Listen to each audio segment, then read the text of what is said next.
रुपए में आता है बंदा जो है ना, हॉल में जाता है, हॉल भरा हुआ होता है, पीछे जो है वो फोल्डिंग चेयर्स आके लग रही होती हैं, हब्स हुआ हुआ होता है, पसीनों पसीन हो रहे होते हैं, इधर कमरे में एंटर होती है, इतनी ठंडक का एहसास हुआ, ठंडे यख बच्चे।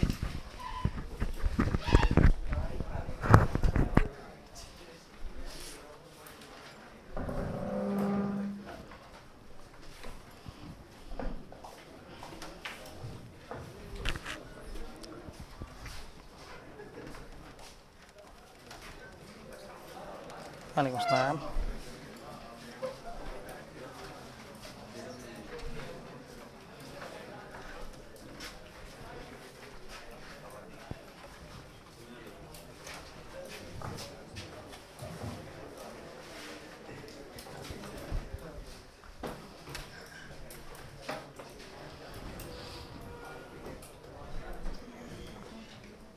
जी जनाब,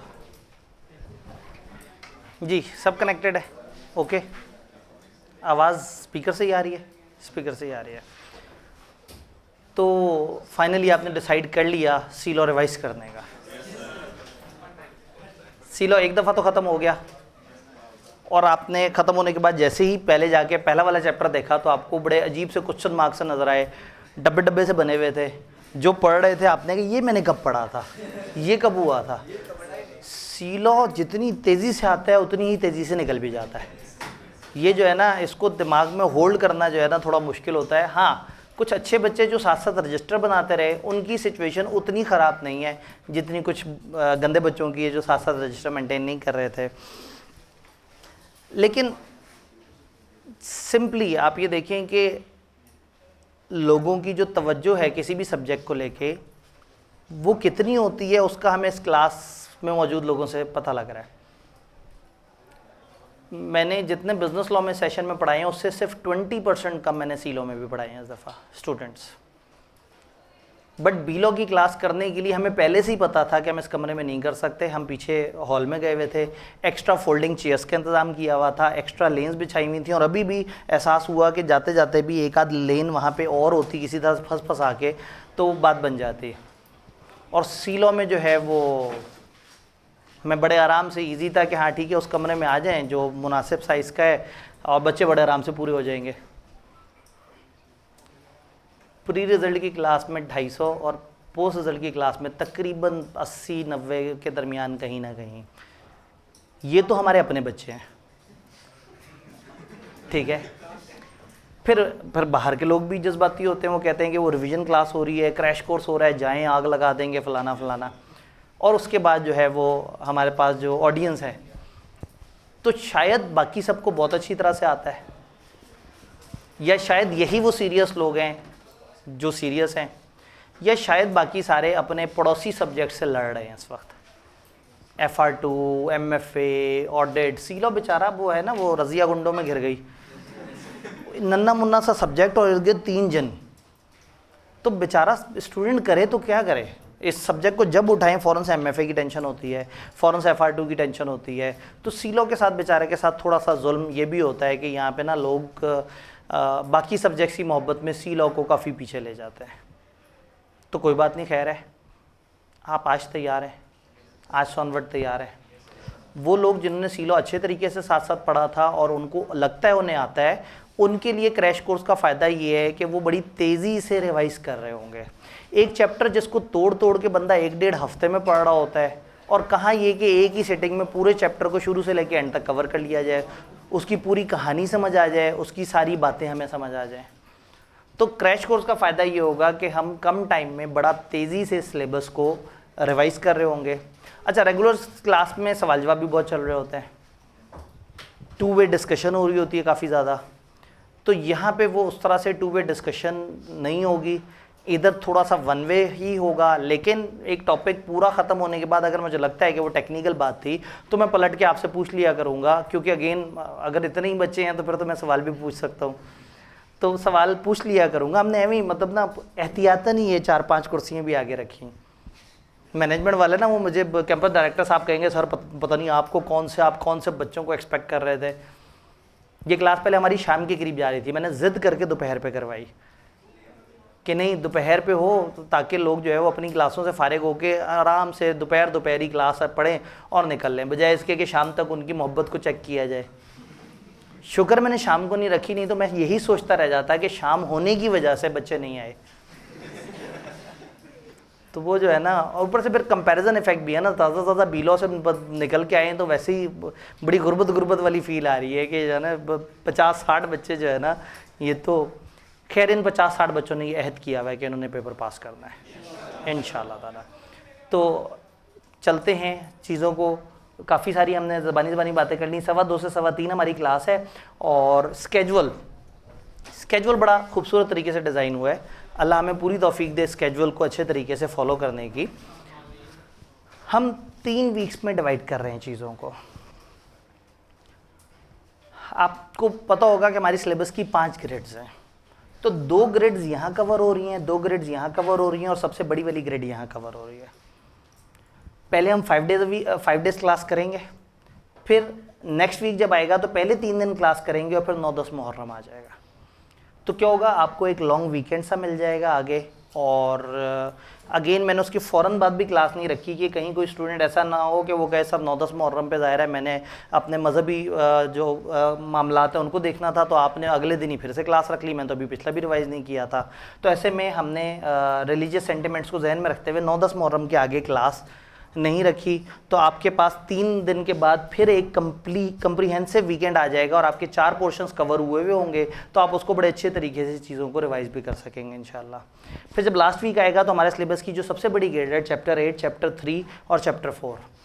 सबसे बड़ी ग्रेड से मुराद है वेटेज वाइज, और फिर चैप्टर 3 हमारी किताब का सबसे बड़ा चैप्टर है, और चैप्टर 8 भी दरमियाने साइज़ का चैप्टर है। तो ये हमने सबसे एंड पे रखा है। यानी जस्ट मैं आपको डिफरेंस बताता हूँ। लास्ट टाइम मेरी 7 डेज़ की रिवीजन क्लास थी 1.5 घंटे की, हमने 1 हफ्ते में पूरे सीलो को कवर किया था।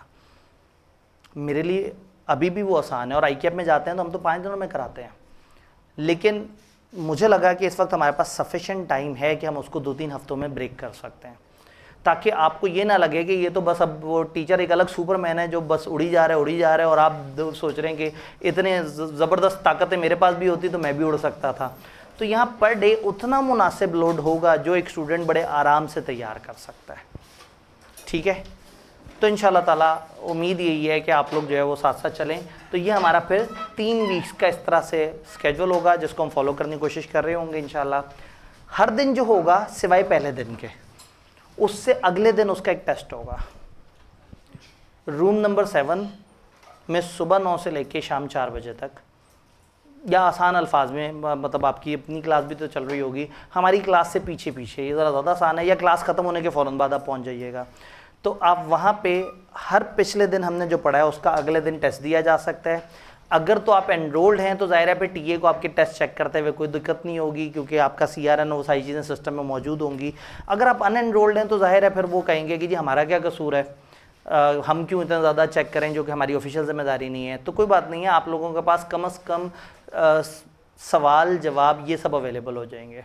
हमने कुछ ग्रुप्स बनाए थे क्रैश कोर्सेज़ के ओवरऑल, जिसमें हमने उसका डाटा डालना था, क्योंकि हो ये रहा था कि हम लोगों ने अभी ना MFA की रिवीजन क्लास, क्योंकि MFA का सिलेबस थोड़ा छोटा होता है, वो जल्दी ख़त्म हुआ था, उसकी जब रिवीजन क्लास क्रैश को शुरू किया तो बहुत सारे स्टूडेंट्स पूछना शुरू हो गए, जी C-Law का कब होगा, B-Law का कब होगा, ये क्या होगा, वीडियोस मिलेंगी, फलाना होगा, टेस्ट होंगे नहीं होंगे। तो फिर हमने क्या किया, बजाय इसके कि वो सारे, मतलब मैं फेसबुक पे कहीं पे भी कोई भी पोस्ट करा था, नीचे कमेंट में बच्चे ये वाली डिस्कशन शुरू कर रहे थे।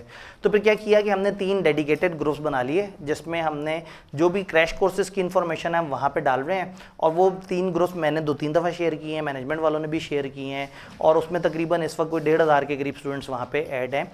उन रेगुलर ग्रुप्स का मकसद है कि तमाम जितनी भी क्रैश कोर्सेज हैं उनकी मोटी मोटी इन्फॉर्मेशन दे दीजिए, उनके स्केजुअल वो कब से स्टार्ट हो रहे हैं। ये 3 वेव्स में है। एक MFA जो सबसे पहली वेव थी, एम ज़बरदस्ती उसे वेव कह दिया, वो तो बेचारी हल्की सी जो है ना वो नन्ही सी लहर आई और गुजर गई। लेकिन ये है कि वो हमने कवर किया। अब इस वेव में हमारा B-Law और C-Law आज से स्टार्ट हो रहा है, और कोई 3-4 दिन बाद हमारा ऑडिट भी इंशाल्लाह स्टार्ट हो जाएगा। तो उन ग्रुप्स में इन सब की ओवरऑल इन्फॉर्मेशन है, लेकिन फिर साथ में अब उन ग्रुप्स में मैंने एक लिंक और शेयर करवाया है। वो लिंक है C-Law का अपना व्हाट्सएप।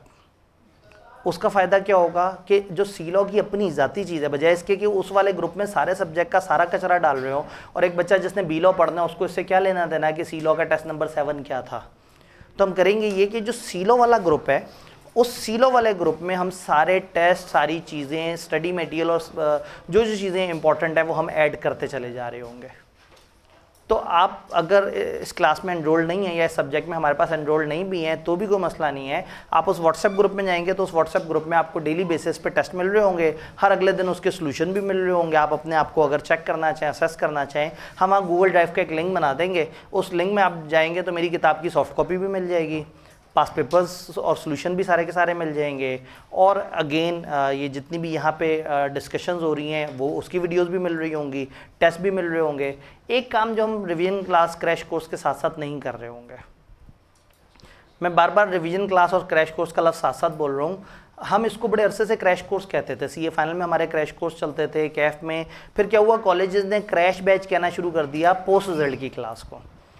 हालांकि वो क्रैश नहीं होता, पोस्ट में अच्छा खासा टाइम होता है, यानी कि प्री गुजरे भी सवा महीना होता है, पोस्ट आ जाता है, तो हम उसको पोस्ट रिजल्ट क्लास कहते हैं, और हम इसको दोबारा से इसके पुराने नाम को रीवैम्प कर रहे हैं विच इज़ क्रैश कोर्स। लेकिन अभी लोगों को चूँकि समझ नहीं आ रहा, तो आपको याद है ना, नाम चेंज हो तो 90 दिन तक पुराना नया नाम दोनों साथ साथ दिखाने होते हैं, तो इसीलिए मैं बार बार साथ साथ नया पुराना दोनों नाम बोल रहा हूँ। तो हम इसे क्रैश कोर्स कह रहे हैं, लेकिन पुराने ज़माने में ये रिवीजन क्लासेस कहलाती थी।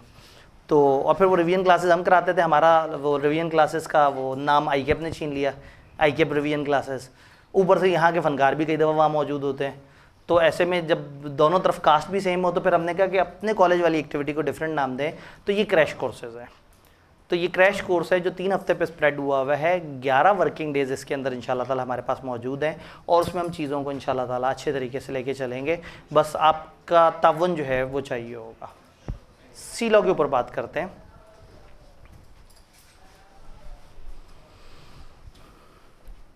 एक चीज़ जो डिस्कशन में आती है, बुक्स कौन सी फॉलो की जाएं, इश्यूज़ को आइडेंटिफाई करें, सिलेबस आउटलाइन को थोड़ा समझने की कोशिश करें, पेपर का पैटर्न, और आईकेप ने कोई रीसेंट चेंजेस तो नहीं की बुक में, उसके ऊपर बात करें। ये हर दफ़ा का हॉट इश्यू होता है कि स्टूडेंट्स को लगता है कि किताब में चेंजेस है। उनको ऐसा क्यों लगता है? क्योंकि होता ये है कि हर दफ़ा आईकेप ना मिड ऑफ द सेशन में एक सप्लीमेंट सा लेके आता है, जिसमें अपनी किताब के कुछ एरर्स और कुछ जो चीज़ों पे डाउट्स वगैरह होते हैं उनको क्लैरिफाई करने की कोशिश कर रहा होता है। फिर क्या होता है, आने वाली अटेम्प्ट में जब आईकेप अपनी किताब को दोबारा से इशू करता है तो उसमें वो जो एरर्स वगैरह होते हैं वो ठीक करके उनको इनकॉर्पोरेट कर लेता है। सी लॉ के अंदर पिछले ही सेशन के अंदर एग्जामिनेबल सप्लीमेंट में वो सारी चेंजेस हमें बता चुके थे।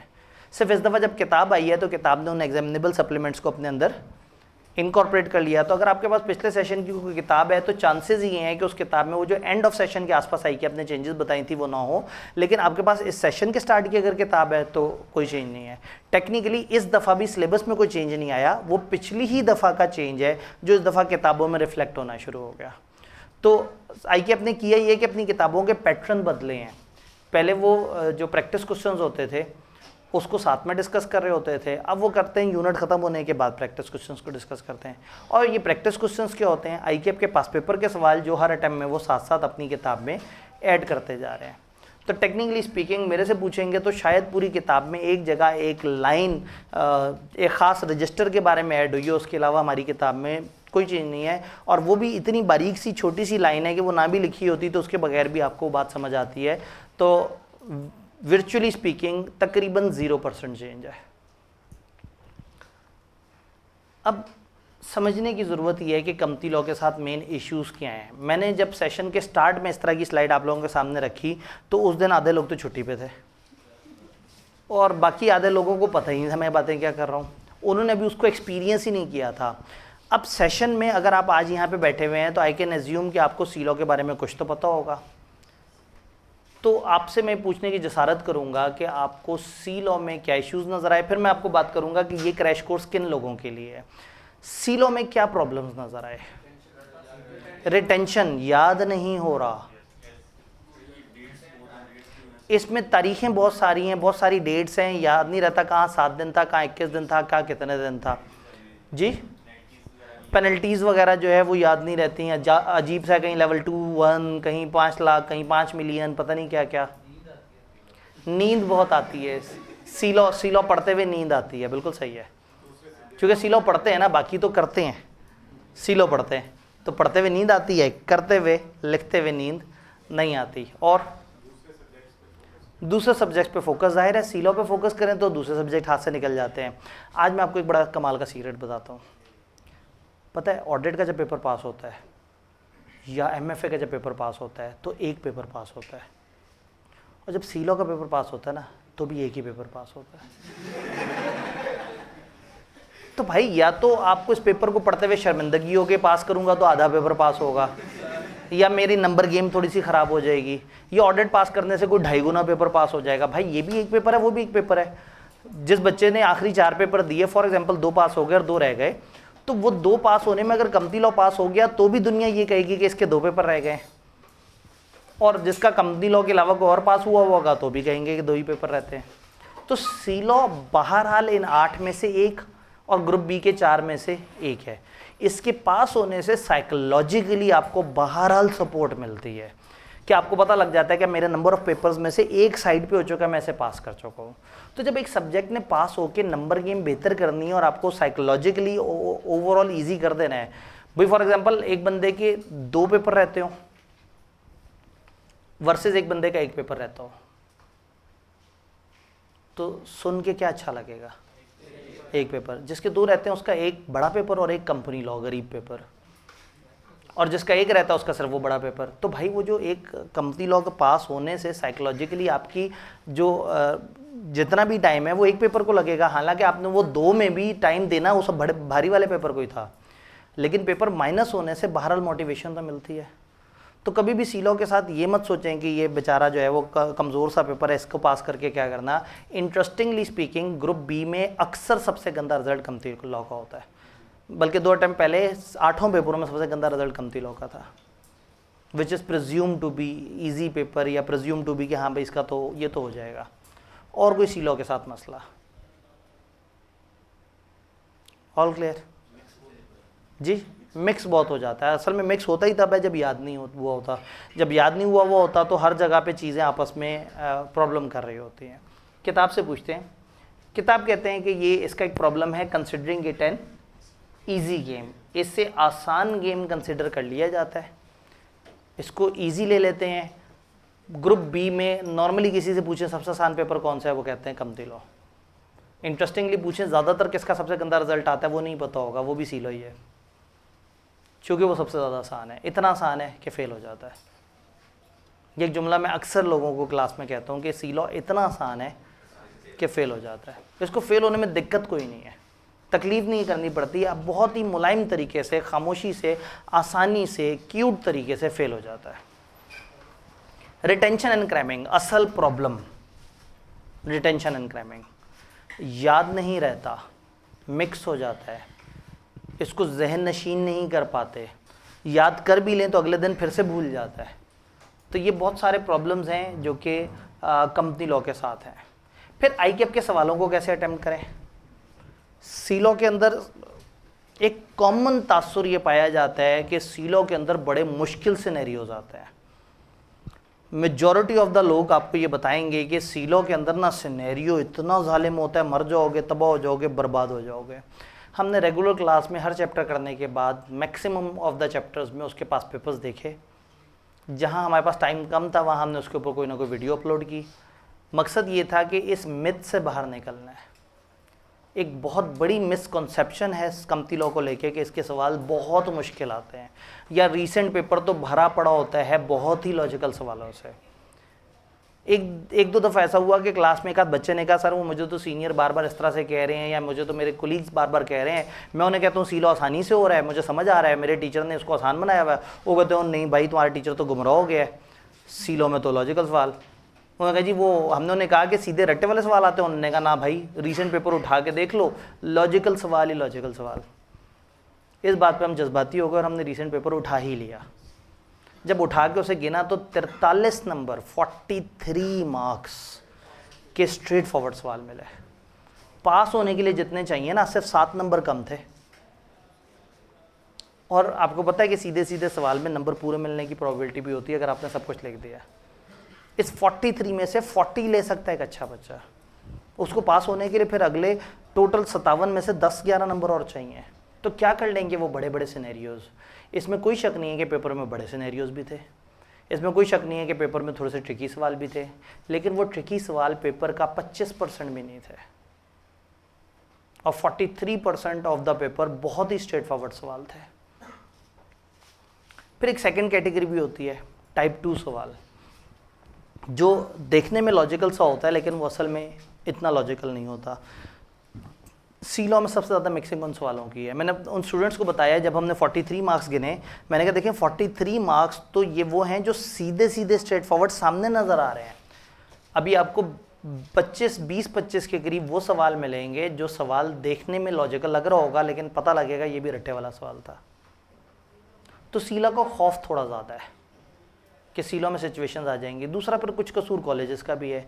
जब सी लॉ बी लॉ ऐसे पेपर हैं थोड़े कमज़ोर हैं तो फिर क्या होता है, फिर कॉलेजेस भी अपनी मार्केटिंग में जो है वो साबित कर रहे होते हैं कि बड़े जालिम पेपर हैं। जैसे सेशन के स्टार्ट से एकदम से फेसबुक पे कैंपेन चल पड़ी कि बी लॉ सी लॉ के सिलेबस में बेतहाशा चेंजेस।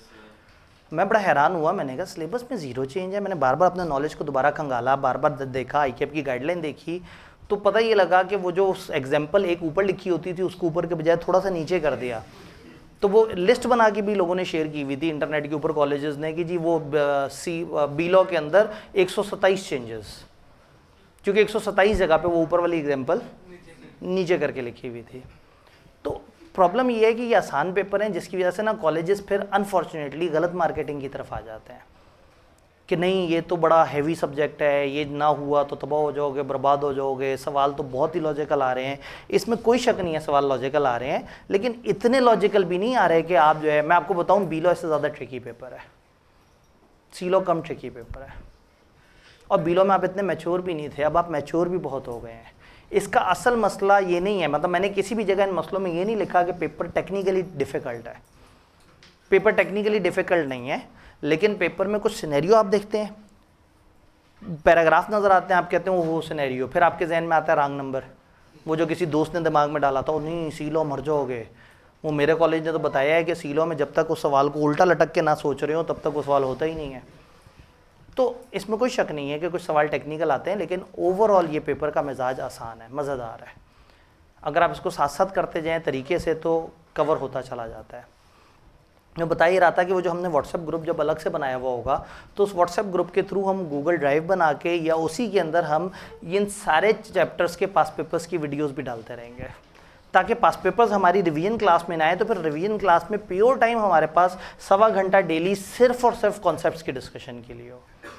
उससे क्या होगा कि हमें एक बहुत ही सफिशिएंट टाइम मिल जाएगा सिलेबस को अच्छे तरीके से कवर करने में। कुछ जगह हमारी रफ्तार थोड़ी सी तेज़ होगी और सवाल जवाब हम बहुत ज़्यादा नहीं ले पा रहे होंगे, लेकिन जहाँ जहाँ मौका मिलेगा मैं रुक रुक के आपसे सवाल पूछने की कोशिश करूँगा। एक बहुत बड़ा प्रॉब्लम शॉर्टकट्स, सिलेक्टेड स्टडी। कोई भी बंदा सिलेबस को और पास पेपर को देख के बड़े आराम से बता सकता है कि कहाँ कहाँ क्या छोड़ा जा सकता है। चैप्टर 1, 2 और 5 हमारा एक सिलेबस एरिया है, 20 एक नंबर के सवाल यहाँ से आने चाहिए। लास्ट पेपर में चैप्टर 1 में से एक 4 नंबर का सवाल आया, चैप्टर 2 में से 0 सवाल आया, चैप्टर 5 में से 0 सवाल आया। अब जब भी एक बंदा एक पास पेपर एनालिसिस देखेगा और इतने सारे चैप्टर्स के आगे 0-0 लिखकर नजर आएंगे तो सोचेगा मैं पागल हूँ जो मैं इतने चैप्टर तैयार कर रहा हूँ, मैं कम चैप्टर तैयार कर लूँ। जैसे ही वो शॉर्टकट की तरफ जाएगा काम ख़राब हो जाएगा। ये छोटा पेपर है, इसमें मज़ीद शॉर्टकट की तरफ नहीं जाना। 12 तो टोटल चैप्टर्स हैं और अक्सर चैप्टर तो बेचारे ऐसे हैं कि वो अभी आप वर्क का पलट रहे होते हैं वो ख़त्म भी हो जाता है बेचारा। 2-2 सफ़े के 2-3 चैप्टर्स हैं, 3-3 सफ़े के चैप्टर्स हैं, तो कुछ बड़े चैप्टर्स भी हैं। तो शॉर्टकट्स की तरफ नहीं जाना, सिलेक्टिव स्टडी नहीं करनी। फिर एक बहुत बड़ा प्रॉब्लम, हैवी नेबर्स। सी लॉ बेचारा खुद ख़राब नहीं है, खुद मुश्किल नहीं है, इसके पड़ोसी इसे मुश्किल बना देते हैं। सी लॉ के साथ MFA वाला बंदा हर वक्त MFA को टाइम देता रहता है, FR2 वाला FR2 को टाइम देता रहता है, जो ऑडिट के साथ पढ़ रहा है उसका सारा टाइम ही ऑडिट पे लग रहा होता है। तो सी लॉ के इर्द गिर्द 3 भारी सब्जेक्ट इकट्ठे हो गए। तो ये भारी सब्जेक्ट जब इकट्ठे हो गए तो सी लॉ को उसका टाइम नहीं मिलता। लेकिन ये कब था? सेशन पूरे में। अब कम से कम आप ये 11 दिन तो दे सकते हैं, और 11 क्या, आज के दिन हम बहुत ज़्यादा नहीं भी पढ़ रहे होंगे, 10 दिन दे सकते हैं। 10 दिन कम से कम इस सब्जेक्ट को इसकी असल वर्थ दे दें। हम हर दिन जो पढ़ें उसको घर जाके रिवाइज़ करें, देखें अच्छी तरह से, उसके पास पेपर्स की वीडियो, बाकी सारी चीज़ें, उसके अगले दिन टेस्ट के लिए तैयार हों। अगले दिन टेस्ट या तो फिज़िकली बैठ के दें या कम से कम टेस्ट करके अपने आप को असेस ज़रूर करें आप कहाँ पे स्टैंड कर रहे हैं।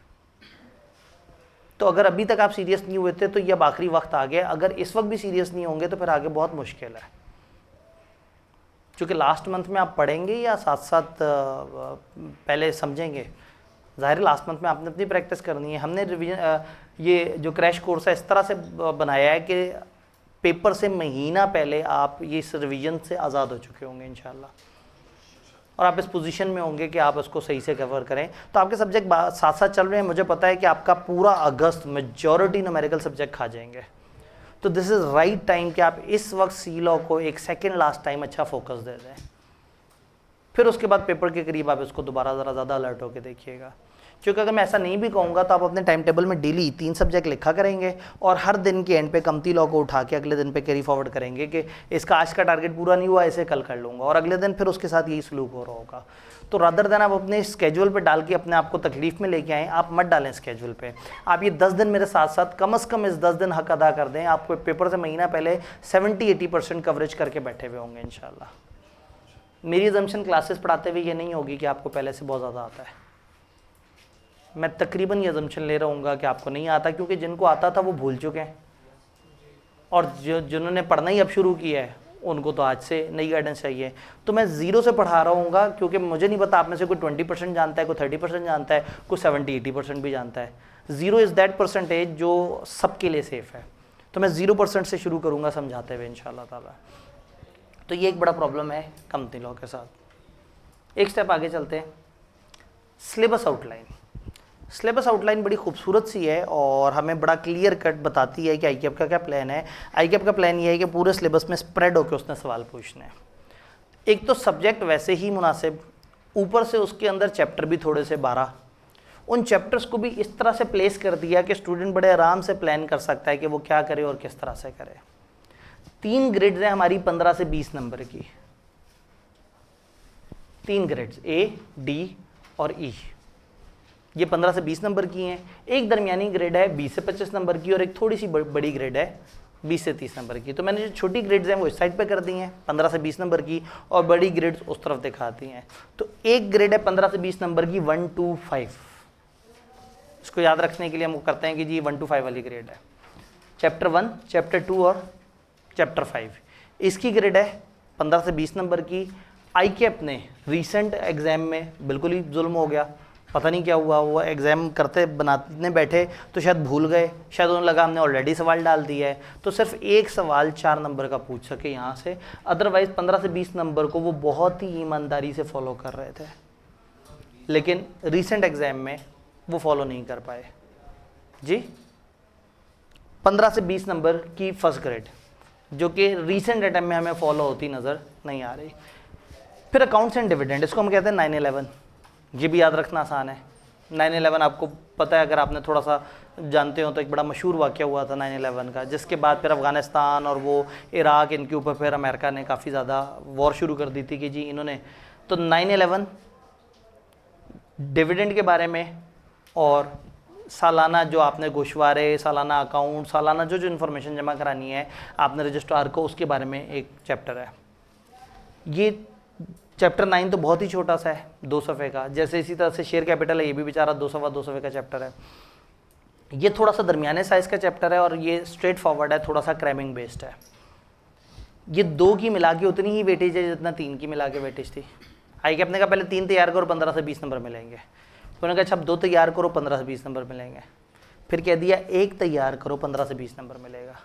7 सफ़े का चैप्टर, 7 भी कहना गलत है, 6.5 सफ़े का चैप्टर और 15 से 20 नंबर की वेटेज। ग्रेड ई की तरफ चलते हैं। 16, 16, 18, 15 से 20 नंबर का आईकेएफ ने एहतराम किया है, प्रॉपर एहतराम किया है। ये बगैर सोचे कि उसमें थोड़े से ही सफ़े हैं। तो अगर आपको सारा सिलेबस आता हो तो 2 चैप्टर सबसे पहले बहुत अच्छी तरह से याद करना चाहिए, दैट इज चैप्टर नंबर 12।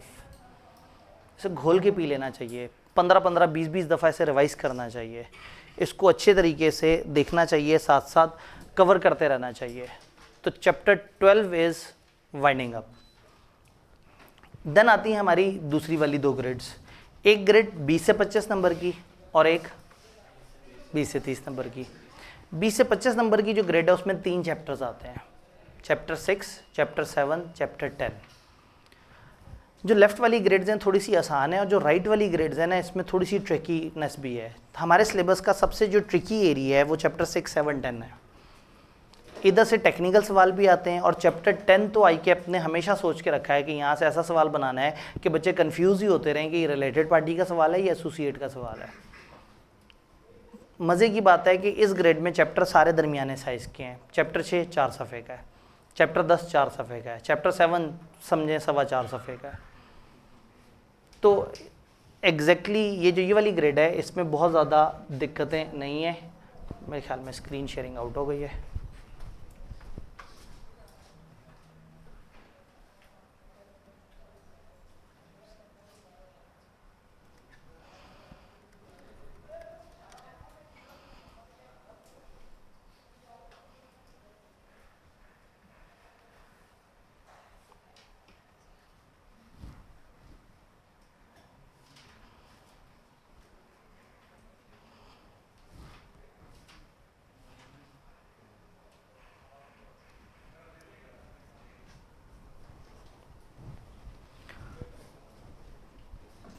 तो चैप्टर 6, 7, 10 ये जो ग्रेड बी है इसकी वेटेज है 20 से 25 नंबर और ICAP को ये काफ़ी पसंद है। टेक्निकली जो है वो यहाँ से वो थोड़े से टेढ़े सवाल डेवलप कर रहे हैं। अगर हम ट्रेंड देखें, ये 15 से 20 फॉलो हुए, ये 15 से 20 दो अटैम्प में फॉलो हुए, इस अटैम्प में नहीं फॉलो हुआ, ये 15 से 20 में 16, 20 और इस अटैम्प में तो बहुत ही जज्बाती हो गए, 24 नंबर के सवाल आ गए।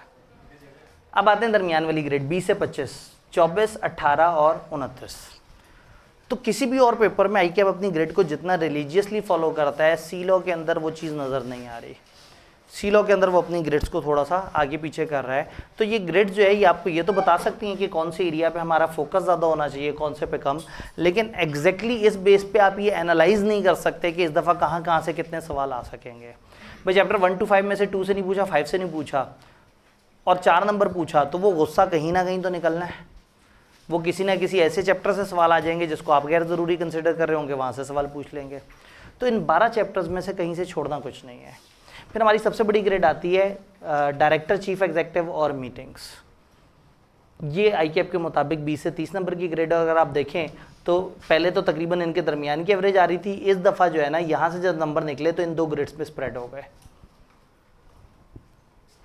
तो इसका मतलब ये हुआ कि ICAP अपने पेपर में अपनी ग्रेड्स में से सिलेबस को फैला के पूछ रहा है और इन 12 के 12 चैप्टर्स में हमारे पास कोई चोर रास्ता नहीं है, कोई शॉर्टकट नहीं है। डन। पेपर का पैटर्न क्या है? 15% MCQs और 85% सब्जेक्टिव टाइप क्वेश्चन। नीचे मैंने एक जुमला लिखा हुआ है जो एग्जैक्टली नहीं लिखा हुआ ICAP की सिलेबस आउटलाइन में। ICAP जब इस पेपर को पहले एक्सप्लेन किया करता था या इस तरह के पेपर को पहले एक गाइडलाइन में एक्सप्लेन करता था तो नीचे वो ये लिख देते हैं कि नॉलेज बेस इतना और एप्लीकेशन बेस इतना। बट शायद उन्हें डर लगा कि हम कई दफ़ा उसे फॉलो नहीं कर पाते तो ऐसा ना हो कि बच्चे कहें जी आपने लिखा था आपने फॉलो नहीं किया। तो इस वक्त जो गाइडेंस है वो ऊपर वाली गाइडेंस देते हैं कि 15% MCQ और 85% ये नहीं बताते। ये ICAP की एक पुरानी प्रैक्टिस है कि वो इस तरह के पेपर्स में जिसमें लॉजिक और रट्टा दोनों होते हैं 40% रट्टा और 60% लॉजिक पूछता है। सी लॉ के अंदर ये वेटेज थोड़ी सी ख़राब हुई हुई है, रट्टा ज़रा ज़्यादा है, जबकि आपको बताने वालों ने बताया होगा कि लॉजिक थोड़ी ज़्यादा है। चूँकि जो बता रहे होते हैं परेशान हो के वो तो आपको बताएंगे कि जी इस पेपर में 115 नंबर के तो सिनेरियोज आते हैं, ठीक है। 115 नंबर बताने वाला तो फिर इस हाइप पे चला जाता है ना कि वो तो फिर पता नहीं कहाँ से कहाँ। और ऊपर से स्टूडेंट्स को एक बड़ी शदीद आदत होती है, क्लास में टीचर की कभी भी नहीं सुनते और अपने रूममेट की हमेशा सुनते हैं। वो रूममेट खुद 2 अटैम्प्ट से फेल हो रहा होता है, वो आपसे कहते हो तुम क्या कर रहे हो सी लॉ में, और नहीं ऐसे करोगे तो फेल हो जाओगे। आप फॉलो कर रहे होते हैं टीचर की एडवाइस। तो बच्चा हमेशा टीचर की एडवाइस वर्सेस एक बहुत ही सिंसियर किस्म का अपना रूममेट, उसमें रूममेट की एडवाइस को ज़रा ज़्यादा फॉलो कर लेते हैं। ऊपर से खुदा ना खास्ता फेसबुक पे एडवाइस हो तो वो तो और ज़्यादा पक्की चीज़ होती है। स्टूडेंट हमेशा सामने की एडवाइस को छोड़ के हमेशा इर्द गिर्द से एडवाइसेज इकट्ठी करता रहता है। कुछ स्टूडेंट्स पूरा सेशन नोट्स इकट्ठे करते रहते हैं, फलाने टीचर के नोट्स, फलाने टीचर के नोट्स, फलाने टीचर के नोट्स, उसके पास पेपर, उसके पास पेपर, उसके पास पेपर, उसके फ्लो चार्ट, उसकी डायग्राम, उसकी ट्रीज, उसके डेज की वर्किंग, उसकी फलाना फलाना, और एंड पे कहते हैं कि मेरे पास इतना माल इकट्ठा हो गया, मैं अगली दफ़ा जब पेपर तैयार करके दे रहा हूँगा ना, मैंने पेपर पास कर लेना है। और कुछ बेवकूफ़ से स्टूडेंट होते हैं, खामखा अपने टीचर की हर बात को मान रहे होते हैं। वो सोचते हैं कि जब इस टीचर के पास हमने एडमिशन लिया है और इस टीचर ने हमें पढ़ाने का ठेका उठाया है तो ये हमें पढ़ाएगा, तो ये इंशाल्लाह ताला हमें सही भी पढ़ा रहा होगा।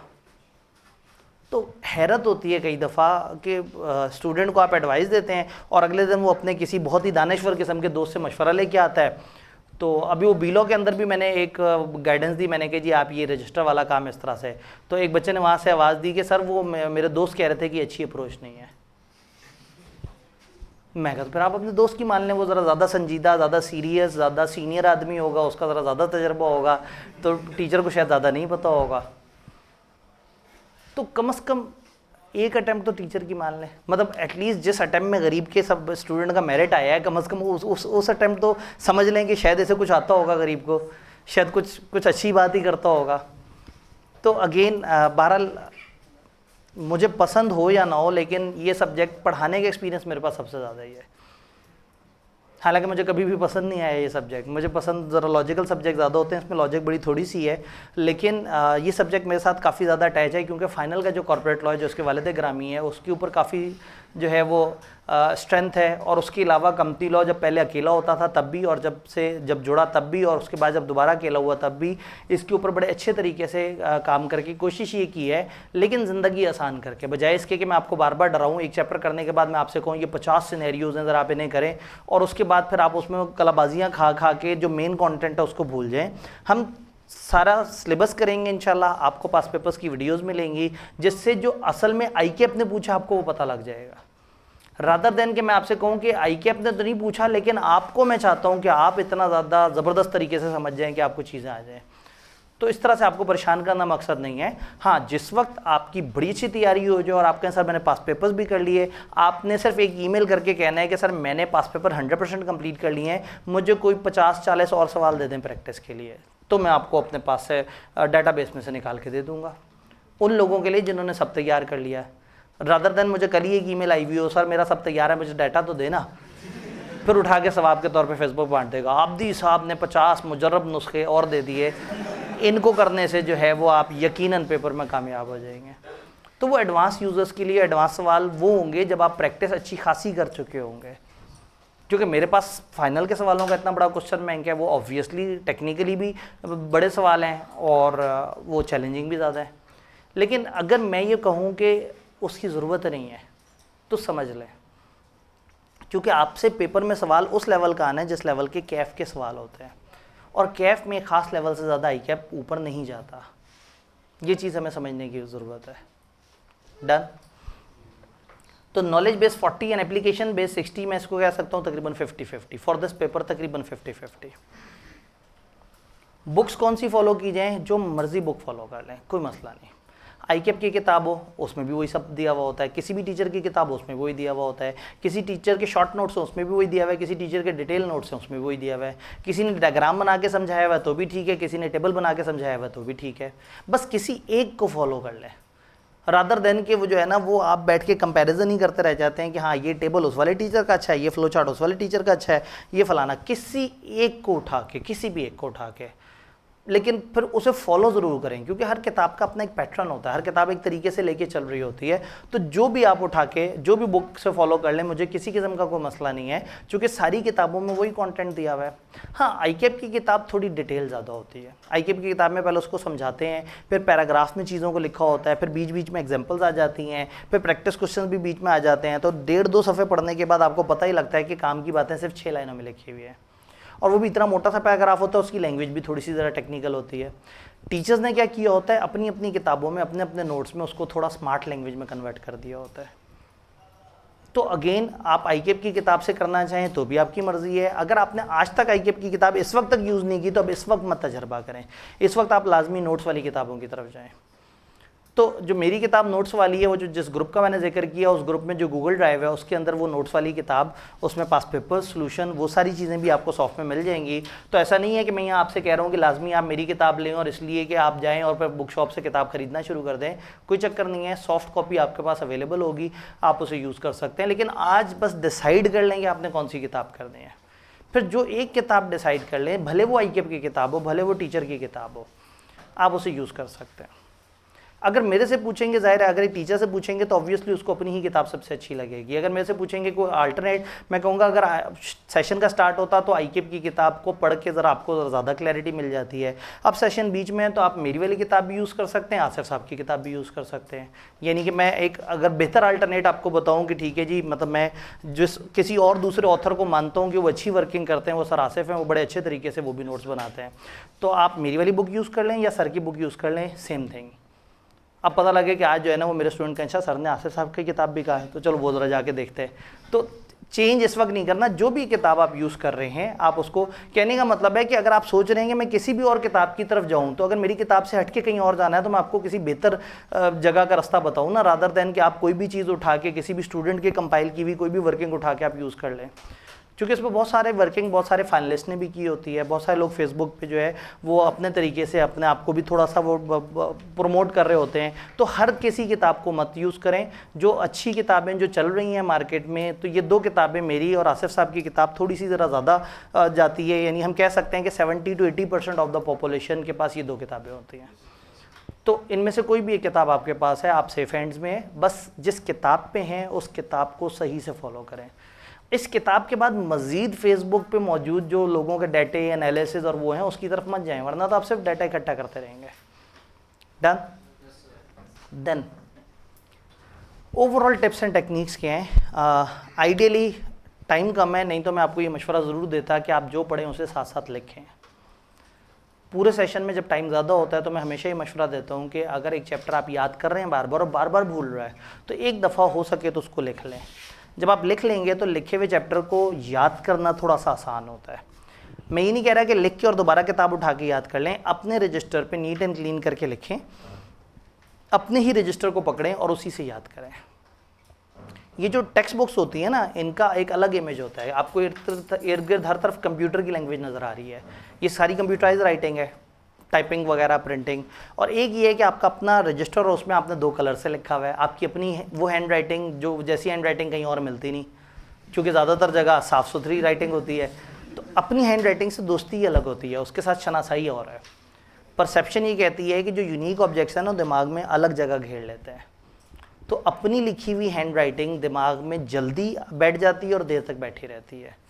और उस तरह की किताबें जो आपको हर तरफ नज़र आ रही हैं उसको आप बार बार देखेंगे तो आपको हमेशा अजनबी सी लगेंगी। तो अपनी हैंड रिटन चीज़ों को याद करना आसान होता है, बट अगर कम टाइम है तो इस तरफ मत जाएं।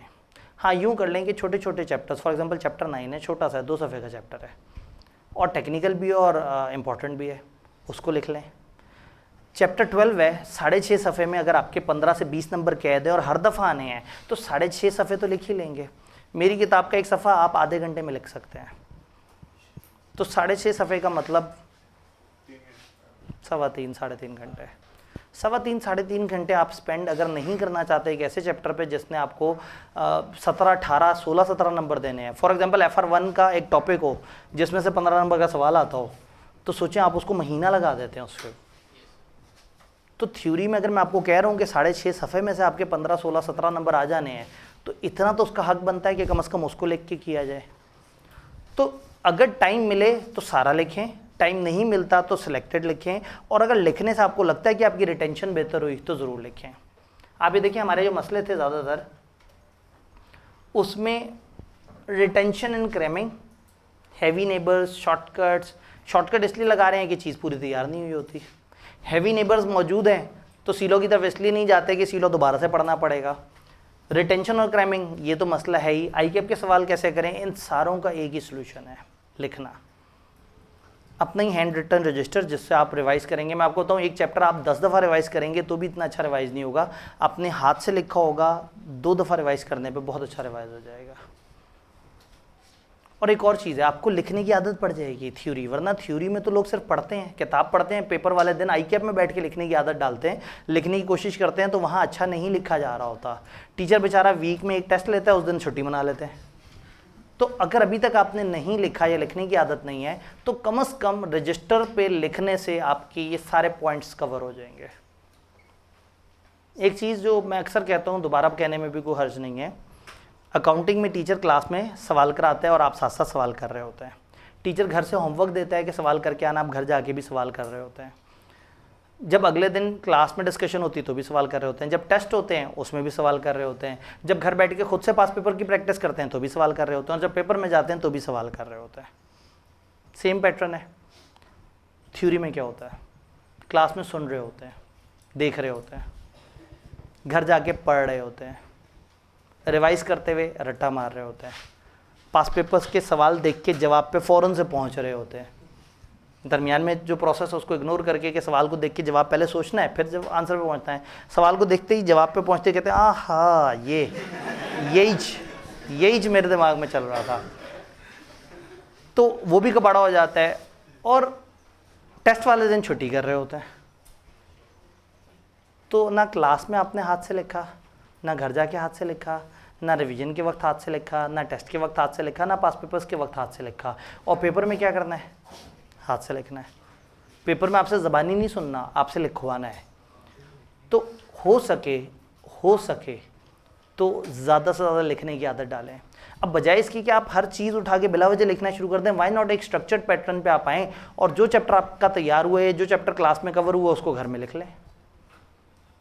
बड़े चैप्टर से शुरू करेंगे तो मायूसी होगी। मैं अगर आपको कौन चैप्टर 1-2 से लिखना शुरू कर दें, आपने तीसरे दिन फुस हो जाना है। ऐसा ना करें, छोटे छोटे चैप्टर्स लाजमी लिखें। यानी अगर मैं चैप्टर्स की लिस्ट में बात करूं तो आप ये बड़े आराम से लिख सकते हैं, चैप्टर 5, चैप्टर 9 आराम से लिख सकते हैं, चैप्टर 12 दरमियाना से चैप्टर है लेकिन जितना इंपॉर्टेंट है ये तो लाजमी लिख लेना चाहिए। इधर चैप्टर 4 लिख सकते हैं, इधर ये तीनों लिख सकते हैं। 4-4 सफ़े के चैप्टर हैं बेचारे। तो अगर इतना भी टाइम नहीं है ज़िंदगी में आपके पास कि आप 4 सफ़े भी लिखते हुए सोच रहे हैं कि नहीं मेरे पास इतना टाइम नहीं है, तो फिर तो बड़ा जुल्म है। फिर तो आपने तय कर लिया है कि सीलो जो है वो आप इसको बिल्कुल तवज्जो नहीं दे रहे, ये अगली दफ़ा से ही। और जब इस दफ़ा इसे पास करना है तो थोड़ा सा इसको वो कर लें। क्योंकि थ्योरी का एक और बड़ा अलमिया है जो कि लोगों को नहीं समझ आता। थ्योरी ना पढ़ रहे होते हैं आप, और जब आप पढ़ रहे होते हैं ना तो आँखें पढ़ रही होती हैं, दिमाग कहीं और होता है। मैं नॉर्मली कहता हूँ कि आपने किताब खोली और आपके जहन में अचानक से आया कि वो नोटिफिकेशन आई थी 2 मिनट पहले, वो देखी नहीं अभी तक, पता नहीं किसी ने खामखा मेरी तस्वीर पे आके वो कमेंट ना कर दिया हो। आप फ़ौरन से वहाँ जाएंगे, फेसबुक पे वो तस्वीर का कमेंट वगैरह देख के फिर वापस आके किताब खोली, पढ़ना शुरू किया, मैं सीए क्यों कर रहा हूँ। अब वो दिमाग घूम जाएगा आपका कि मैं सीए ही क्यों कर रहा हूँ। अब आप बड़ी देर तक सोचते रहेंगे मैं सीए क्यों कर रहा हूँ, पता नहीं शायद किसी ने कहा था मुझे, चलो खैर है जो भी है ना, अभी तो पेपर तैयार करना है। जैसे ही वो किया, एमएफए में सर ने कहा था बड़ा इंपॉर्टेंट एक टॉपिक है, ओ भाई जो सामने उसे तो पढ़ लो।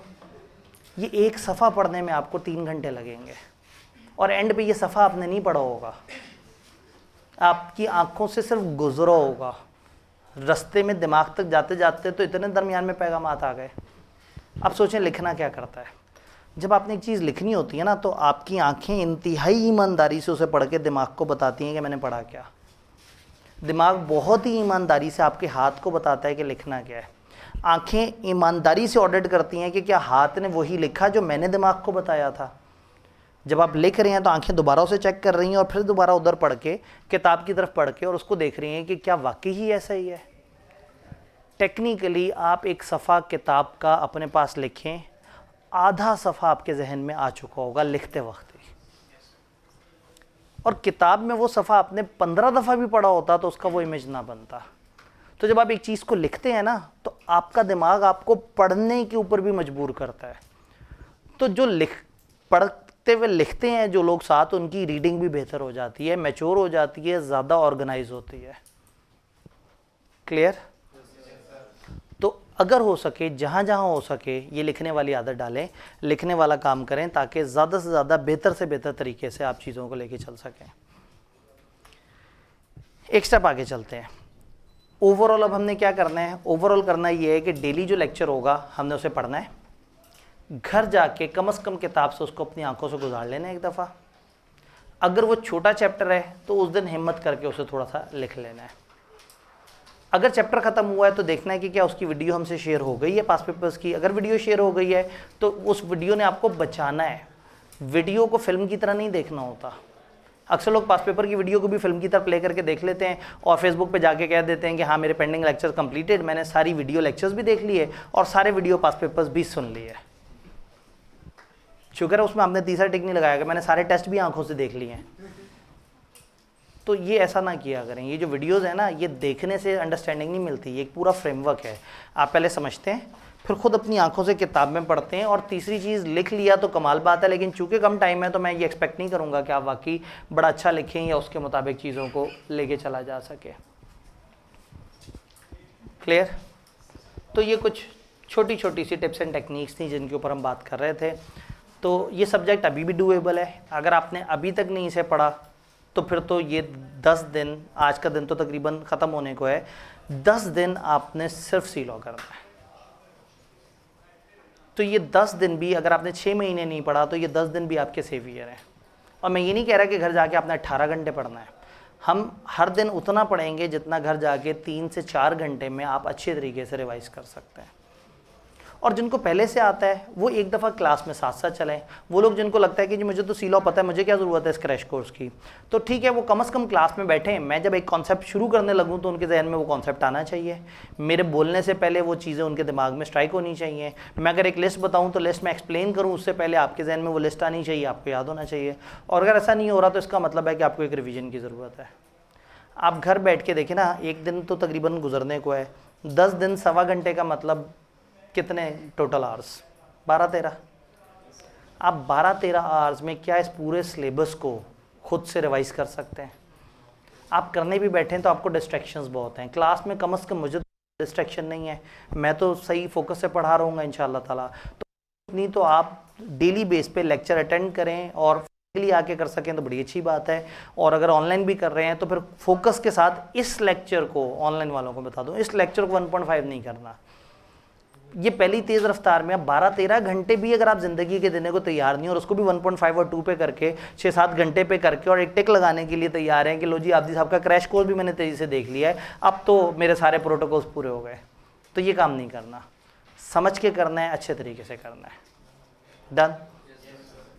ठीक है जी, चीज़ों को लेके चलते हैं। यहाँ पे कोई सवाल, कोई परेशानी अभी तक हमारे पैटर्न को लेके, क्या होगा, कैसे होगा?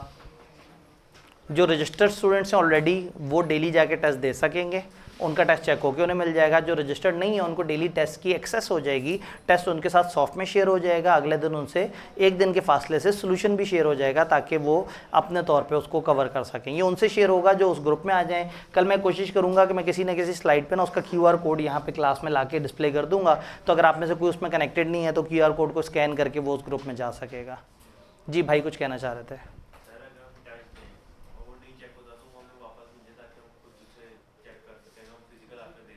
जी बिल्कुल। अगेन मैंने कहा कि 2 तरह के स्टूडेंट्स हैं। एक वो स्टूडेंट है जो यहाँ ऑलरेडी एनरोल हुए हुए होंगे, तो TAs को मैं पाबंद कर सकता हूँ कि भाई ये हमारा बच्चा है, इसको आपने चेक करना है, ये आपकी जिम्मेदारी में आता है।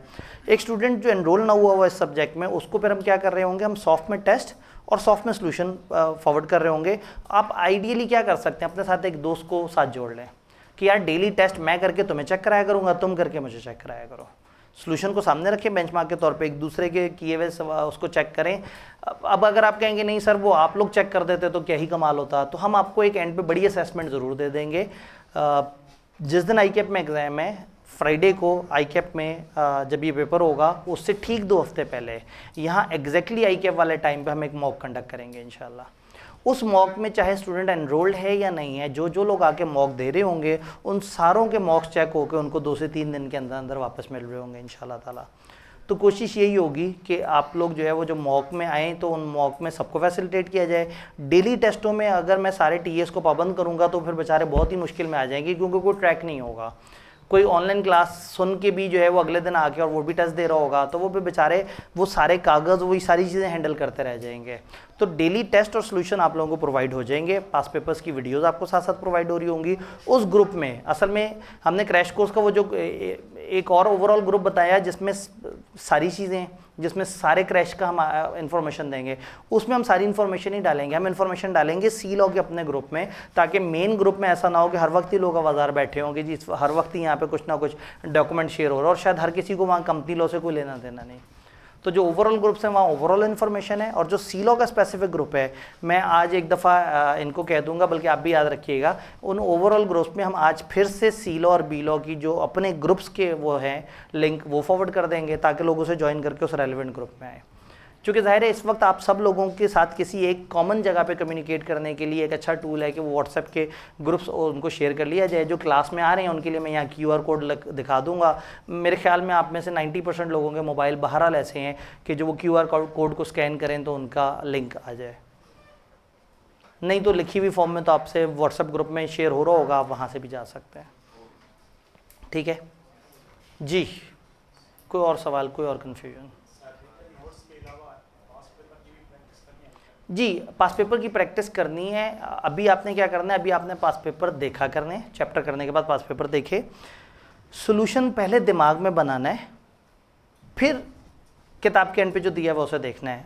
फिर भी नहीं समझ आया, आप कहते हैं ये क्या बात है, ऐसे तो नहीं होना चाहिए था, तो हमारी चैप्टर बाय चैप्टर वीडियो होगी पास पेपर डिस्कशन की, वो आपको अलग से मिल रही होगी।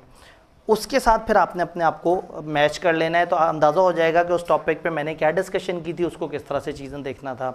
अब सवाल ये कि उसकी हम प्रैक्टिस कब करें, अभी नहीं, लास्ट मंथ जब आपका होगा, और उस वक्त आप जब भी अपना रजिस्टर उठा के या जैसे भी किसी चैप्टर को रिवाइज किया करेंगे, आइडियली हर चैप्टर के 3 सवाल हाथ से लिख के करना है।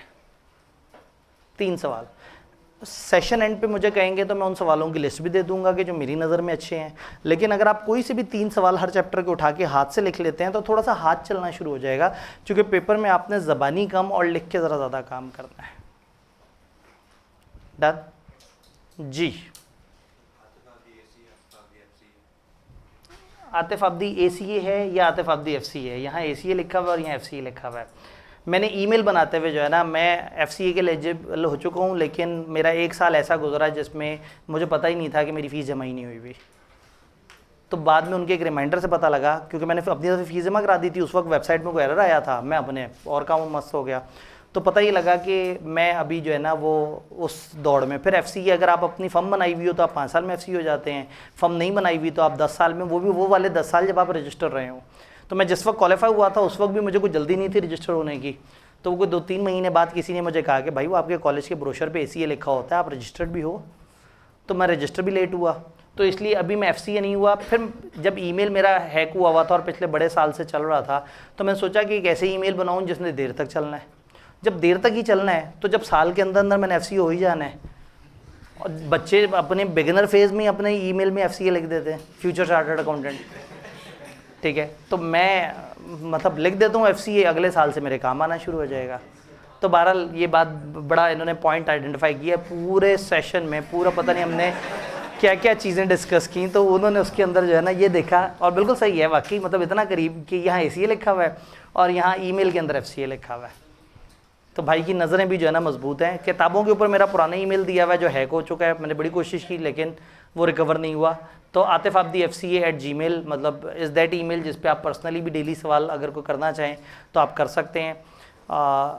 इन दिनों जब रिवीजन्स चल रही होती हैं, लोग एंड पे होते हैं, तो मैं कोशिश करता हूँ कि मैं डेली अपनी ईमेल्स को रिप्लाई करूँ। हाँ, वीकेंड पे अगर कोई ईमेल आई है और मिस हो जाए, जैसे अभी वीकेंड पे मेरे पास कोई 12-13 ऐसी ईमेल्स हैं जो नहीं आंसर हो सकी, वो मैं आज आंसर कर रहा हूँ। तो कोई भी सवाल आप अलग से करना चाहें डायरेक्टली तो आप इस ईमेल पे कर सकते हैं, और अगर आप ईमेल से कंफर्टेबल नहीं है, व्हाट्सएप पे कंफर्टेबल हैं, तो फिर टीम का हमारे पास जो व्हाट्सएप नंबर है 03 4 दफ़ा 0 और फिर उसामा लेटर टाइप करना है 67262। तो ये एक टीम व्हाट्सएप नंबर है, इस पर आप जो भी सवाल भेजेंगे वो मेरे तक भी पहुँचेगा।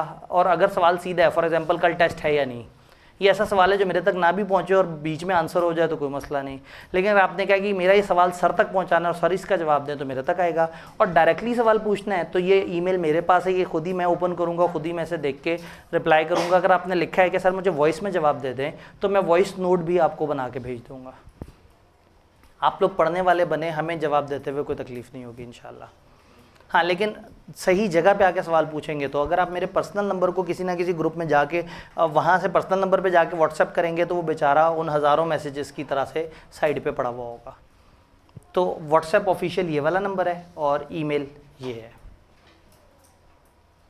All clear? हमने आज ओरिएंटेशन के बाद चैप्टर 1 को स्टार्ट करना था। आपने नोट किया होगा, स्केड्यूल में दिया हुआ था चैप्टर 1 स्टार्ट, हाफ नहीं लिखा हुआ था, चैप्टर 1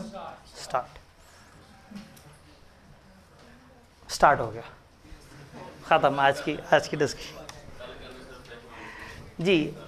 हाँ, असल में चैप्टर 1 स्टार्ट इसलिए लिखा था कि चैप्टर 1 थोड़ा ज़्यादा बड़ा है, खुश्क बातें ज़्यादा हैं, तो हमें थोड़ा सा मार्जिन आज मिल जाएगा कि हम थोड़ी सी चीज़ें शिफ्ट कर देंगे, तो कल हम ज़रा ज़्यादा अच्छा थॉरोली जो बाकी एरियाज़ हैं उन पर डिस्कशन कर लेंगे। देखते हैं हम चैप्टर 1 पे थोड़ा सा कितना पढ़ पाते हैं। कंपनी के फीचर्स, हमारा सिलेबस स्टार्ट होता है कंपनी के फीचर्स बताने से। बचपन से आप पार्टनरशिप और सोल प्रोप्राइटर के बारे में तो बहुत कुछ जानते आ रहे हैं। आपको पता है सोल प्रोप्राइटर वो है जो अकेला बंदा होता है, बिजनेस कर रहा होता है, और पार्टनरशिप 2 या 2 से ज़्यादा बंदे होते हैं जो मिलजुल के बिजनेस कर रहे होते हैं। तो जब हमारा सिलेबस कंपनी लॉ के बारे में बताता है तो वो आपसे कहता है कि एक तीसरी तरह का बिजनेस भी है, उसको हम कहते हैं कंपनी। कंपनी में और सोल ट्रेडर या पार्टनरशिप में फ़र्क ये होता है कि कंपनी एक ऑर्गेनाइज सेटअप है, एक रजिस्टर्ड सेटअप है, कानून में प्रॉपर तरीके से रजिस्टर हुआ है, जबकि एक सोल ट्रेडर अपना बिजनेस कर रहा हो सकता है रजिस्टर ना हुआ। एक पार्टनरशिप है, आपस में मिलके लिखत पढ़त तो कर ली कागज़ पे, लेकिन हो सकता है गवर्नमेंट को ना पता हो कि ऐसी पार्टनरशिप एग्जिस्ट कर रही है। तो यूँ समझें कि कंपनी एक बहुत ही formal, highly sophisticated form of partnership है। पार्टनरशिप में क्या होता है, नए बंदे आते हैं, पार्टनरशिप चेंज हो जाती है, पुराने बंदे जाते हैं, पार्टनरशिप चेंज हो जाती है। तो पार्टनरशिप एक इनफॉर्मल सा मेथड है जिसमें 4, 5, 10 लोगों को वो आराम से अकोमोडेट कर देता है। लेकिन अगर हमें एक इतना बड़ा सेटअप बनाना है जिसमें हज़ारों लोग पार्टनर्स हों, तो फिर हम आते हैं कंपनी की तरफ। जब कंपनी आती है तो कंपनी में कुछ फीचर्स होते हैं जो नॉर्मल बिजनेस से अलग होते हैं। फॉर एग्जांपल, कंपनी का एक सेपरेट वजूद होता है, सेपरेट लीगल एंटिटी होती है। पार्टनरशिप और partners one and the same thing होते हैं। किसी पार्टनरशिप ने कुछ गलत किया, हम उसके किसी भी पार्टनर को पकड़ के उससे रिकवर कर सकते हैं। बट कंपनी और कंपनी के मेंबर्स अलग अलग लोग होते हैं। जैसे ही जैसे आपके घर में पीटीसीएल का इंटरनेट अगर सही नहीं चल रहा तो आप पीटीसीएल के किसी मेंबर, शेयर होल्डर को नहीं जाके पकड़ लेंगे कि भाई तुम बताओ मेरा इंटरनेट क्यों नहीं चल रहा। वो कहेगा जाओ कंपनी को पकड़ो। तो आप कहेंगे भाई मैंने कंपनी के मालिक को पकड़ लिया और किसको पकड़ूं? उसने कहा नहीं, ये कंपनी के मालिक और लोग होते हैं, कंपनी चलाने वाले और लोग होते हैं। कंपनी है पीटीसीएल, मैं हूँ कंपनी का मेंबर, मेंबर अलग लोग होते हैं और कंपनी अलग लोग होती हैं। इसकी एक एग्जांपल ऐसे है कि रिजल्ट वाले दिन जो है ना, एक बच्चा गमो गुस्से में जो है ना ढूंढ रहा हो कि आब्दी साहब कहाँ हैं। आब्दी साहब मेंबर हैं आईकैप के, आईकैप ने फेल किया, और आईकैप क्या इदारा है? आईकैप कहते हैं उन सारे मेंबर्स को मिला के। तो इसका मतलब है कि आईकैप इदारे ने फेल किया है तो इसके पीछे आब्दी साहब का कोई किरदार होगा। तो मुझे आप आगे पकड़ेंगे जी आब्दी साहब आपके इदारे ने मुझे फेल कर दिया, मैं कहूँगा यार अजीब इदारा है, बड़े बुरे लोग हैं। तो आप कहेंगे क्या मतलब, आप उन्हीं में से हैं? मैं कहूँगा मैं तो अलग हूँ, मेरा एक अलग तशख़्ख़ुस है, मेरा नाम आतिफ़ आब्दी है, मैं एक अलग इंसान हूँ। हाँ, मैंने उस इदारे से क्वालिफ़िकेशन ली है और दुनिया मुझे उसका मेंबर भी कह देती है, लेकिन ना मुझे उसकी डिसीजन मेकिंग का पता है, ना मुझे पता है वहाँ पे क्या होगा, ना मुझे पता है कि रिज़ल्ट किस तरह से आएंगे। तो मेरा उनसे ताल्लुक़ नहीं है, तो उनके एक्शन और मेरे एक्शंस अलग अलग हैं। वो आईकैप एक इदारा है, उस इदारे ने आपके साथ जो किया उस इदारे का वो इदारा ज़िम्मेदार होगा, मैं बहैसियत मेंबर ज़िम्मेदार नहीं होगा। तो इसे हम कहते हैं सेपरेट लीगल एंटिटी। फिर कंपनियों में दूसरा कॉन्सेप्ट जो नॉर्मल से हटके होता है, दैट इज़ वहाँ पे लिमिटेड लायबिलिटी होती है। अगर एक पार्टनरशिप 5 लाख रुपए से चल रही है और वो किसी का 8 लाख का नुकसान कर दें तो पहले तो पार्टनरशिप के असासे बेचेंगे, फिर क्या होगा, फिर हर पार्टनर अपने घर से पैसे ला के देगा ताकि 8 लाख का नुकसान पूरा हो। कंपनी में ऐसा नहीं होता। कंपनी जितने शेयर कैपिटल से चल रही है, कंपनी उससे ज़्यादा के लिए लायबल नहीं होती। ये बात क्लियर है? फिर कंपनियों में लोगों का आना जाना लगा रहता है, पार्टनरशिप में ऐसा नहीं होता। ऐसा नहीं है पार्टनरशिप में एक पार्टनर कभी भी किसी से चोरी छुपे जाके अपना हिस्सा किसी दूसरे को बेच के खुद निकल जाए और नया पार्टनर आ जाए बगैर सबकी रजामंदी के। ऐसा नहीं हो सकता, लेकिन कंपनी में ऐसा हो सकता है। कंपनी की जो ओनरशिप है उसको हम शेयर्स में तोड़ देते हैं और छोटे छोटे शेयर्स उठा के लोगों को दे देते हैं। अब मेरे पास अगर शेयर्स पड़े कंपनी के, मैं वो किसी और को बेच दूं तो मैं ओनर नहीं रहूँगा और वो दूसरा बंदा ओनर बन जाएगा। तो इसका मतलब है कंपनी में परपेचुअली चीज़ें चल रही होती हैं। किताब से पूछें तो सोल ट्रेडर अकेला है जो अपना बिजनेस रन करता है, लॉ उसको सेपरेट पर्सन काउंट नहीं करता और वो पर्सनली लायबल अपने सारे डेट्स के लिए। पार्टनरशिप ग्रुप ऑफ इंडिविजुअल हैं जो मिलकर काम कर रहे हैं, पार्टनरशिप को पर्सन लॉ रिकग्नाइज नहीं करता और वो जॉइंटली लायबल होते हैं सारे पार्टनर्स के साथ, यानी कोई भी गड़बड़ करेगा तो सारे के सारे पार्टनर्स लायबल होंगे। लेकिन कंपनी में क्या होता है, कंपनी का कैपिटल होता है जो शेयर्स में रिप्रेजेंट होता है, ऑर्डिनरी शेयर होल्डर्स इसके मालिक होते हैं जिन्होंने शेयर्स लिए होते हैं। एक प्रोसेस से क्रिएट होती है कंपनी, जो कंपनीज एक्ट ने बताया। एक लीगल पर्सन है अपने ओनर से सेपरेट है, कंपनी एक अलग पर्सन है, लीगल पर्सन है, कानून की नज़र में कंपनी एक अलग इंसान है और उसके मेंबर्स अलग इंसान है। इसको कानूनी ज़बान में डॉक्ट्राइन ऑफ कॉर्पोरेट पर्सनैलिटी भी कहते हैं, डॉक्ट्राइन ऑफ कॉर्पोरेट पर्सनैलिटी। और कंपनी को उसके डायरेक्टर्स मैनेज करते हैं। फिर किताब को लगा शायद इतना काफ़ी नहीं है, उन्होंने अलग अलग तोड़ के बताया। सेपरेट लीगल पर्सनैलिटी का मतलब है कंपनी अपने कॉन्ट्रैक्ट में एंटर हो सकती है, अपने एसेट्स को ओन करती है और एक कंपनी पर्सनली अपना टैक्स भी खुद ही देती है, इतना सेपरेट पर्सन है। लिमिटेड लाइबिलिटी होती है, कंपनी की जो डेट्स के लिए कंपनी के मेंबर्स लायबल होंगे वो ज़्यादा से ज़्यादा अपनी इन्वेस्टमेंट अमाउंट के लायबल होंगे, उससे ज़्यादा के लिए नहीं लायबल होंगे। Then transfer of ownership and perpetual succession, technical word है। परपेचुअल का मतलब होता है ऑनगोइंग, सक्सेशन का मतलब होता है विरासत। तो ओनरशिप ऑफ कंपनी में लोग अपनी ओनरशिप ट्रांसफ़र भी कर सकते हैं और हर आने वाला बंदा मालिक बन जाएगा और हर जाने वाला बंदा मालिक नहीं रहेगा। कोई भी लीगल पर्सन कंपनी के शेयर्स खरीद सकते हैं, इवन कोई और कंपनी भी खरीद सकती है। शेयर होल्डर अपना शेयर जो है वो किसी और को ट्रांसफ़र कर सकते हैं। कंपनी की एग्जिस्टेंस पे फ़र्क नहीं पड़ता, कंपनी वहीं पे रहती है, शेयर होल्डर्स बदलते रहते हैं। तो हो सकता है कि आज से 50 साल पहले एक कंपनी में 500 मेंबर्स थे और आज उस कंपनी में 1000 मेंबर्स हो सकता है 50 साल पहले वाले 500 में से आज कोई भी ना हो, कंपनी जिंदा है। लेकिन पार्टनरशिप में ऐसा नहीं होता, वही पार्टनर्स चल रहे होते हैं और अगर एक पार्टनर जाए तो पार्टनरशिप खत्म हो जाती है, नया पार्टनर आए तो भी नई पार्टनरशिप बन जाती है। तो कंपनी एक ऐसा स्ट्रक्चर है जिसमें ऑनगोइंग लोग आ रहे हैं जा रहे हैं, कोई फ़र्क नहीं पड़ता।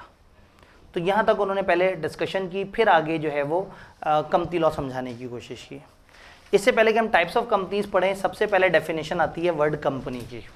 कंपनी किसे कहते हैं? कंपनी इज़ अ सेटअप जो कि कंपनीज एक्ट के अंदर रजिस्टर हुआ है। हमारे लॉ का नाम क्या है? Companies act 2017।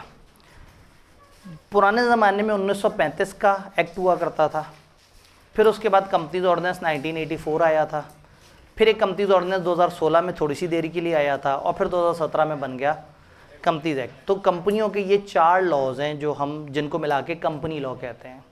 तो a company formed and registered under this act, this का मतलब है जो हम पढ़ रहे हैं, और हम कौन सा पढ़ रहे हैं? Companies act. आपको याद होगा बिजनेस लॉ में आपने अलग अलग लॉज देखे थे, इस चैप्टर के पीछे वो लॉ, इस चैप्टर के पीछे वो लॉ। हमारे पूरे सिलेबस में सिर्फ 2 लॉज हैं मेन, कंपनीज एक्ट और सिक्योरिटीज एक्ट। एक दो जगह हल्की सी डिस्कशन है, फॉर एग्जांपल डिविडेंड की डिस्ट्रीब्यूशन की रेगुलेशंस की 2-3 लाइंस किताब में लिखी हुई हैं, और इसी तरह से किताब में डायरेक्टर्स के अंदर जाके इंडिपेंडेंट डायरेक्टर्स की कुछ रेगुलेशंस हैं वो अलग से दी हुई हैं। वरना मेनली चैप्टर 6 को छोड़ के बाकी सारे चैप्टर्स में जो बैक एंड पे लॉ है वो कंपनीज एक्ट है, और चैप्टर 6 के बैक एंड पे जो लॉ है वो सिक्योरिटीज एक्ट है जो प्रोस्पेक्टस को डील कर रहा है। तो company formed and registered under this act, company law में रजिस्टर हुई है कंपनीज एक्ट में, और इसका मतलब है इस 2017 वाले में रजिस्टर हुई हो या इससे पीछे वाले। अब कंपनी लॉ से क्या मुराद है? कंपनी लॉ में रिपील्ड कंपनीज एक्ट वो 1935 वाला, companies ordinance 1984, companies ordinance 2016 and also include this act. और ये एक्ट भी शामिल है अनलेस कॉन्टेक्स्ट प्रोवाइड अदरवाइज। ये अजीब सा जुमला, ये क्या कहना चाह रहा है? अनलेस के सियाको सबाक से कुछ और साबित हो रहा हो। ऊपर क्या लिखा था? कंपनी जो कि इस एक्ट में पैदा हुई या कंपनी लॉ में। तो इसका मतलब ये जुमला कहना चाह रहा है कि या ये एक्ट या इसके अलावा वाले कंपनी लॉ। जब जुमले ने यही कह दिया कि ये या वो, इसका मतलब है अब जब कंपनी लॉ में पढ़ रहा हूँ इसके अंदर ये आएगा, ये आएगा, ये आएगा, लेकिन कंपनीज एक्ट नहीं आएगा क्योंकि जुमले ने उसको एक्सक्लूड कर दिया। तो कहने का मतलब अगर किसी जगह लिखा हो ना कंपनी लॉ की सारी कंपनियां, तो इसका मतलब है चारों लॉ। लेकिन किसी जगह लिखा होगा मौजूदा को छोड़ के कंपनी लॉ, तो फिर उसमें 2017 नहीं आएगा। तो कंपनी लॉ में ये 3 हमेशा आते हैं, कंपनीज एक्ट रिपील वाला 1935 वाला, 1984 वाला, 2016 वाला। यहाँ उन्होंने कहा and also include this act unless context provide otherwise. अगर कॉन्टेक्स्ट में अदरवाइज नहीं लिखा तो ये एक्ट भी उसमें शामिल है। तो कंपनी उसे कहते हैं जो किसी भी कंपनी लॉ में रजिस्टर हुई हो। कंपनी उस सेटअप को कहेंगे जो मौजूदा या गुज़िश्ता किसी भी कंपनी लॉ में रजिस्टर हुई हो। यहाँ उन्हें ये डर लगा कि ऐसा ना हो कि हम कंपनी बोलें और लोग हमेशा समझें कि वो कंपनी लॉ वाली कंपनी है। अगर उन्होंने कभी बोलना हो सारी तरह की कंपनी तो वो एक भारी वर्ड बोलेंगे। वो भारी वर्ड है बॉडी कॉर्पोरेट। भाई फॉर एग्जांपल कंपनी लॉ में कहीं लिखा हो कि कंपनियों को चाहिए कि टैक्स दें, और कंपनी किसे कहते हैं? कंपनीज एक्ट या किसी गुज़िश्ता लॉ में रजिस्टर हुई कंपनी। तो जब लिखा होगा कि कंपनियों को चाहिए टैक्स दे, तो फिर ये तो उन्हीं कंपनियों का जिक्र हो रहा है जो कंपनी लॉ में रजिस्टर हुई है। फिर तो बैंक को तो टैक्स देने की ज़रूरत ही नहीं है, इंश्योरेंस को टैक्स देने की ज़रूरत नहीं, मुदारबा को टैक्स देने की ज़रूरत नहीं। तो जब उन्होंने वो वर्ड इस्तेमाल करना होगा जिसमें वो सारी तरह की कंपनियों को काउंट करेंगे, तो फिर वो वर्ड्स इस्तेमाल करेंगे बॉडी कॉर्पोरेट। बॉडी कॉर्पोरेट का मतलब होगा सारी तरह की कंपनियां। तो हम कहते हैं कि बॉडी कॉर्पोरेट में तीनों तरह की कंपनियां शामिल हैं। इस एक्ट या कंपनी लॉ वाली कंपनियां, यानी कि ये इस डेफिनेशन वाली कंपनियां भी इसमें शामिल होंगी। कंपनी कॉर्पोरेट आउटसाइड पाकिस्तान, मुल्क से बाहर की कंपनियां भी इसमें शामिल होंगी। एंड कोई भी बॉडी कॉर्पोरेट जिसको बॉडी कॉर्पोरेट उसका रेलेवेंट लॉ कहता है, पाकिस्तान का कोई और लॉ अपने सेटअप को भी कंपनी कहता है, तो वो भी कंपनी है। जैसे बैंकिंग का लॉ कहता है कि मेरे पास रजिस्टर होने वाले सेटअप बैंकिंग कंपनीज कहलाएंगे। इंश्योरेंस का लॉ कहता है कि इंश्योरेंस कंपनीज कहलाएंगे। मुदारबा का लॉ कहता है मुदारबा कंपनीज कहलाएंगे। तो बॉडी कॉर्पोरेट कहेंगे किसी भी ऐसे सेटअप को जिसको पाकिस्तान का कोई और लॉ कहता है कि ये हमारे यहाँ क्या है, बॉडी कॉर्पोरेट। तो पाकिस्तानी कंपनी लॉ वाली सारी कंपनियाँ, पाकिस्तान के किसी और लॉ वाली कंपनी, और पाकिस्तान से बाहर की कंपनियाँ। तो बॉडी कॉर्पोरेट का मतलब होगा any type of company. Clear हो गया? कुछ चीज़ें इसमें शामिल नहीं है। क्या शामिल नहीं है? Cooperative society, not for profit जो इदारे होते हैं वो इसमें शामिल नहीं है। अगर कोई कोऑपरेटिव सोसाइटी अपने किसी कानून में रजिस्टर हुई है तो वो इसमें काउंट नहीं होगी। कोऑपरेटिव सोसाइटियों का कानून होता है कोऑपरेटिव सोसाइटीज एक्ट 1925।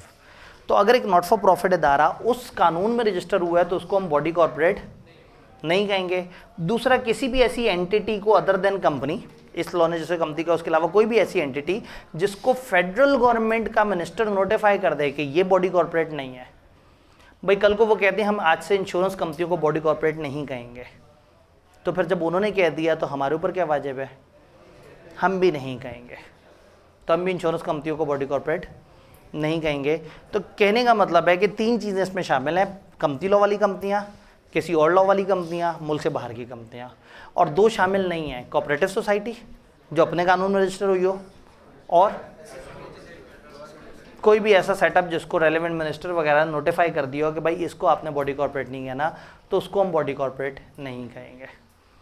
तो वो जो हमारा टारगेट था चैप्टर 1 को स्टार्ट करने वाला, ताकि ये जो इस तरह की गैर ज़रूरी किताबी सी बातें कल हम इस पर बात ना करें, और अगर हम डायरेक्टली कंपनियों की डिफरेंट किस्म की किस्में, अथॉरिटीज़ और उन सारी चीज़ों पे बात करें इंशाल्लाह।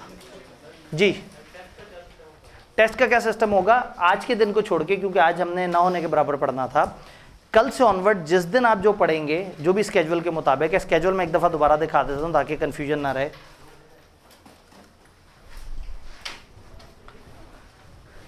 यहाँ से ऑनवर्ड जिस भी दिन हम पढ़ रहे हैं, ट्यूसडे को चैप्टर 1 इंशाल्लाह कंप्लीट होता है, तो वेडनेसडे वाले दिन अगर आप एनरोल्ड स्टूडेंट हैं तो सिंपली आपने चैप्टर रूम नंबर 7 में जाना है, उनसे कहना है मुझे आज का टेस्ट चाहिए।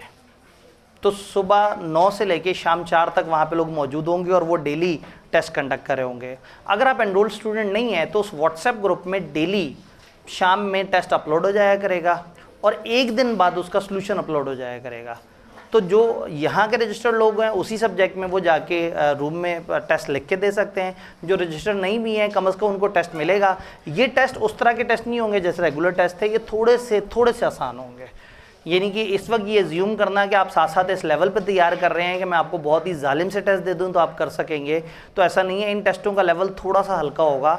हम अपने सारे शौक पूरे करेंगे मॉक में जाके, कि मॉक में हम जो है कोशिश करेंगे कि एक अच्छा चैलेंजिंग इस तरह का सेटअप हो कि आपको आई कैप लेवल का मज़ा आए कि हाँ भाई चैलेंजिंग था और आई कैप टाइप की प्रैक्टिस हो गई। डन। तो ट्यूसडे का टेस्ट वेडनेसडे को, इसका टेस्ट आगे, फ्राइडे का टेस्ट सैटरडे को। सेम गोज़ इस तरह से। यहाँ जब 9-10 मुहर्रम आ जाए तो फिर हम कह सकते हैं कि जो इससे अगला टेस्ट है वो आगे मंडे पे जा सकता है, या अगर सैटरडे वगैरह तो वो उस वक्त देख लेंगे, क्योंकि अभी 9-10 मुहर्रम का भी डेज़ एक दिन आगे पीछे हो सकते हैं, चांसेस मैक्सिमम यही हैं, लेकिन अगर आगे पीछे हो तो वो हमें पता लग जाएगा। तो हमारे स्केड्यूल को फ़र्क नहीं पड़ेगा ये थर्सडे होगा या फ्राइडे होगा, तो हम इंशाल्लाह ताला इन 3 दिन में पढ़ के उस वीक में हम बाकी नहीं पढ़ रहे होंगे इंशाल्लाह। डन। तो इंशाल्लाह ताला उम्मीद करता हूँ इसी जोशो खरोश के साथ आप कल आएँ और हम चैप्टर 1 को, जो किताब के 2-3 बड़े चैप्टर्स में से एक है, हम उसको अच्छे तरीके से कवर करें इंशाल्लाह। मिलते हैं।